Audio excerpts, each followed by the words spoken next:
So I'm here today with Carlo Ople. What's up? You're like a man of many things, eh? So why don't I let you do the introduction? So, or maybe I can try. Go ahead. So first, I don't know. This is something not a lot of people know, but you're the son or the grandson? Grandson. The grandson of Senator Blas Ople. So that alone for me is like a wow, Yeah. Is that like something that was like on your shoulders when you were growing up? Parang hirap ba to say that you're the grandson of Blas Ople? It's hard in the sense that you get pressured to try to follow in his footsteps because your shadow is just big. So there's that temptation to take advantage of the opportunities are presented to you being part of a political family, being part of a family that has initial connections. Mm-hmm. So there's that pressure. But at the same time, I just learned so much from him. So at any day, I'm thankful that he was my grandfather. I was mentored by him to some extent, especially when I was young. So a lot of the things that I do now, that I'm able to do now, like talk, deliver presentations, most of them were trained during my time with him or helping them out during the campaign. Wow, okay, that's why you So speak very well. So it's very formative how they made me, kunyari, there would be like a political gathering and stuff like that, and the party would be late. So they would have me be the MC to like 1,000 people. So parang Really? masanay ako at an early age to talk to people. How old were you when you were doing that? High school? High school High pa school. lang. Yeah, high school. Oh, wow. Okay, so coming from a political family, honestly, you don't strike me as someone that comes from that background. Well, I think purposefully at a certain point in my life, I really decided not to. Because? It's in direct conflict with my values.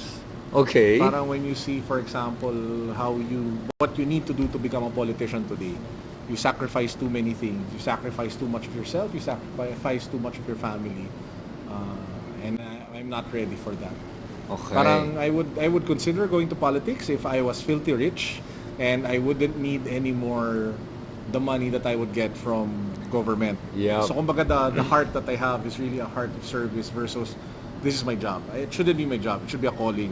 So that's how I look at it. So you're saying that there's a possibility that one Who day... knows, maybe, but not pinag-usapan namin ito ng wife ko, not in an elected post. Mm-hmm. Parang I'd love to serve where I am good at, where I have expertise, be it sabihin natin digital, ICT, technology, more stuff like that, but or communications. Pero for example, to run for Senate, to run for local positions, it's not worth the not just the hassle, but the less lifespan that you get.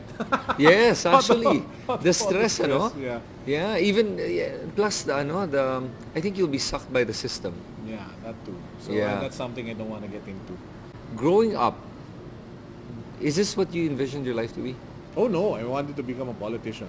Oh. Gusto ko maging Senator Carlo Ople. Pwede pero Hindi, ako na. noon time na, so how old were you when you thought of that? Hindi kasi yun nga when you're part of a political family, you're afforded like, alam mo yun, a certain lifestyle. Yes. Afforded a certain type of, I don't know, di naman luxury, pero talagang, kasi you live under the shadow of your grandfather. Yes. So parang you take inspiration, you want to be like him. Yes. So yeah, a big part of my younger years was that, and I always saw myself as if becoming like a politician, following his footsteps.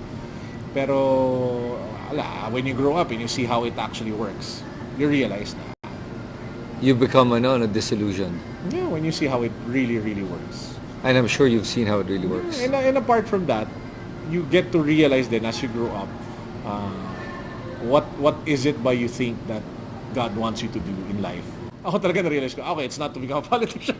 Yeah, so one day you had a revelation and just have it's not to be Kasi I just keep trying things eh. Parang, yung number one question I get asked on Instagram, how do you find out what your passion is? Or Yes, what? sure. I love that. Alam ko, simple lang. Then write everything down that makes you happy and then keep trying one at a time until you find that one thing that suddenly just clicks. And then you realize, this is what I want to do. I find that you can be passionate about more than one thing. Yeah. A lot of people forget that. They think kasi parang, no, I say I'm going to be passionate here. And then they stick to it. Even though sometimes they're not that passionate anymore. They want to move somewhere, pero they always just want to keep at it because that's what they said they're passionate about. They get stuck with it eh.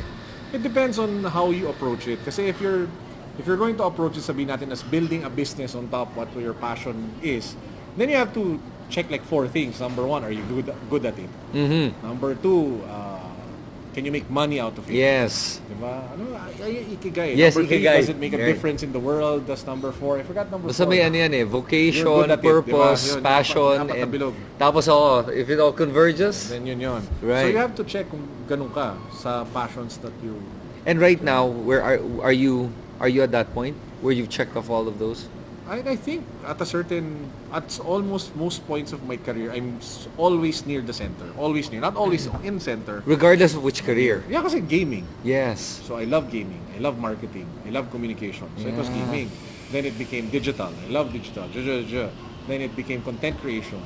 Then after content creation, it became technology. Yes. Now it's going back to content creation. It's really more content creation than it is sneakers. Yes. So being able to create, ship, build stuff like on a constant basis, and I like doing that. But now it's starting to become more clearer na parang I get so fascinated being connected to like the younger generation. Okay, you feel connected with them now? Yeah, kasi my That's audience is so young. Kaya yun, nakakatuwa. And then you realize na parang, okay, what I've been through pala is good if I just share it with them. Yes, that's good. And then do you recommend like building a YouTube channel? I think I heard it from you, or I also heard it from other people, that you have to decide if you're going to have your market or your audience local or international. That's important kasi depends on your business model. If you want to rely heavily on YouTube revenue, which is what YouTube pays you have to go international. It's bigger. Because a view from the US is probably 10 times more expensive than one view in the Philippines. 10 times more At expensive. the very least. Feeling ko at least 7 to 10 times more. Right. So, kaya natatawa ako, people keep asking, why do you keep speaking English? You're a Filipino. Oh yeah, okay. Mga nagko-comment ng gano'n. Parang, hindi naman ikaw nagbabayad ng sweldo ko But have you checked? Do you get a lot of views from international? Yeah, my audience is 45% Philippines. 65% is outside the Philippines. Oh, shoot. Majority of it is Galing. coming from the US and Europe. But they're probably, I don't know, OFWs. Mix. Kasi if you take a look at the comments, the profile pictures are clearly foreigners. Oh, okay. And their names are not Filipino at all. Yeah, like not like JHON or ano. Talagang mga Vladimir. Yeah. Okay, that's great. Okay, so I want to go back to politics. You're comfortable talking about politics? Yeah, sure.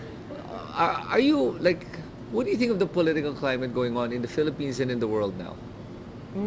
Dalawa. One, I find it, how do you say, I have to say it in a very political correct manner. Okay, well, or ano ba? Are you being careful because of the current political? No, sige. Meron ako. I'll go. It doesn't matter.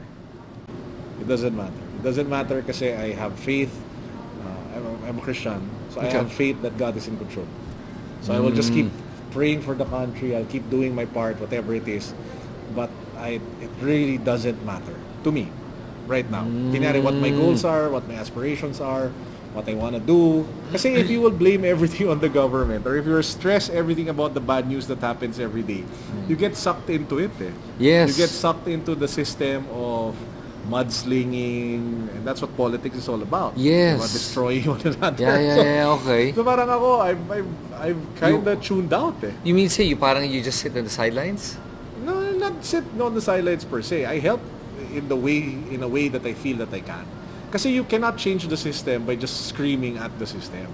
You change the system by going into the system. Into the system. And that's why I'm in telco. Kasi I pick my battles. Yes. If you take a look at my Twitter account for the longest time, I was really screaming at the telcos. Oh, I didn't know that. Okay. Slow internet, bad connection, Which, overcharging. yeah, hell yeah, that's Diba? So, and it still happens. yeah, so that's why I decided to go in the telco. Has it changed? Slowly. Slowly. So you're the person I should talk to, but I have a problem with the telco. Basta it's my telco. So, baka naman nasa ibang telco ka. I don't. Can we say which telco? Wag na lang. Wag na lang. Kasi I'm like, okay, kasi you're gonna get a lot of people messaging you about that. So as much as I can, I try to change the little things that I can to contribute. Pero politics, kunyari, o sabihin natin sabihin natin the president says something about women. That's Which really, that happens often. often, yeah. Does my silence on Facebook mean that I agree to what he says? Of course not. But am I different from somebody who posts something against it on Facebook? Does does the person posting on Facebook make him more important of a person just because he posted about it than me? No. No. It just so happens that I have my own way of trying to, alam mo yun, by being a gentleman every day, by being not sexist in the workplace, Right. by not participating in Facebook chats where, like super boy locker room talk na, Right. diba, there are things, before you even complain about the president, you take a look at yourself. So parang those are things that I would rather Right.